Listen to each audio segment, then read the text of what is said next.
I know your trick. You have say just few words.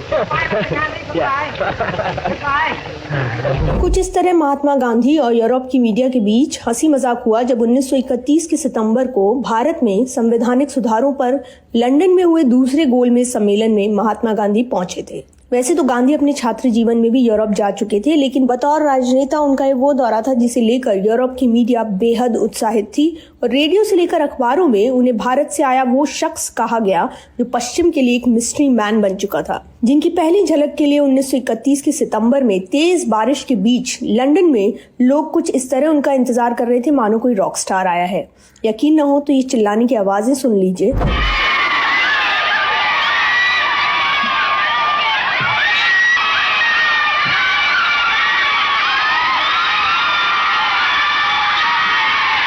Europe में गांधी को लेकर उत्साह को ऐसे भी समझा जा सकता है कि उसी साल जनवरी के महीने में टाइम मैगजीन ने गांधी को मैन ऑफ द ईयर घोषित किया था। वापस लौटते हैं सितंबर के महीने में जब जहाज से गांधी पहले फ्रांस के मार्से थोड़ी देर के लिए रुके, जहां रिपोर्टर्स ने उन्हें घेर लिया। वो जिस जहाज से आ रहे थे वहां वो अपना चरखा लाना नहीं भूले थे। और हाँ, ये है मैडलिन स्लेट, जिन्हें आगे चलकर मीरा बेन के नाम से जाना गया। और उस वक्त की प्रेस की माने तो इस दौरे में पहली बार दुनिया के इस हिस्से ने मैडलिन को देखा था, जिनके बारे में अब तक लोगों ने सिर्फ पढ़ा ही था। और मार्सेई से लंदन पहुंचे गांधी का पीछा करती प्रेस ने उनके पहनावे से लेकर उनके अंदाज तक हर पहलू पर गौर किया और हैरानी से लिखा और बोला भी। मसलन ऐसी ही एक न्यूज रील जिसे आप देख रहे हैं, उसमें कमेंटेटर गांधी की लंगोट या कहीं धोती पर कहता है कि जहां हमने इस मौसम में मोटे कोट पहने हैं, वहीं ये छोटे से कद का शख्स एक गीली शॉल लिए हुए है, लेकिन भीतर से वो यकीनन ठिठुर रहा होगा। कमेंटेटर आगे कहते हैं कि पैरों में सैंडल पहने गांधी सड़क से लंदन जाने की बात कहते हैं और आगे ड्राइवर के साथ बैठते हैं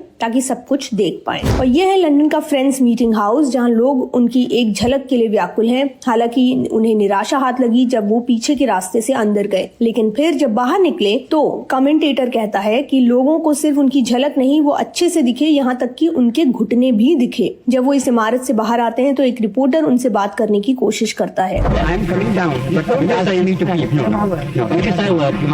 और एक बार फिर लोगों के दिल से बात करने वाले गांधी ने माइक पर बात करने से मना कर दिया। वैसे इसी दौरान गांधी को सम्राट जॉर्ज पंचम ने बकिंगहम पैलेस चाय पर बुलाया था और मीडिया एक बार फिर इस मिस्टीरियस छोटे से कद के आदमी की इस बात से हैरान थी कि किस तरह राजा से मिलने के लिए ये शख्स एक धोती और चप्पल में पहुंच गए। टाइम पत्रिका में उस मुलाकात के लिए लिखा गया कि किस तरह गांधी उस मॉर्निंग ड्रेस में नहीं थे जिसके लिए शाही निमंत्रण में लिखा गया था। खैर, सम्राट जॉर्ज गांधी को अपनी रॉयल स्टडी में ले गए, जहाँ राजा ने चाय पी और गांधी ने बकरी का दूध।